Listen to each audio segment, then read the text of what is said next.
Syedaralun, oknum polisi dan Dinas Perhubungan atau Dishub merusak spion mobil pengendara di Jalan Widya Chandra, Jakarta Selatan.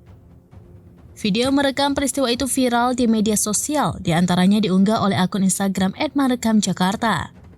Mengutip tribunjakarta.com, kejadian bermula ketika anggota Dishub mengetuk kaca mobil pengendara yang diduga parkir sembarangan.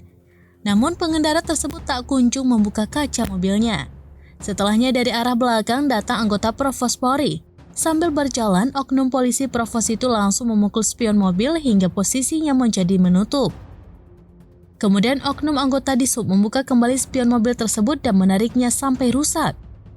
Kabid Humas Polda Metro Jaya Kombes Endra Zulpan mengatakan, mobil yang dipukul kaca spionnya tersebut adalah taksi Silverbird.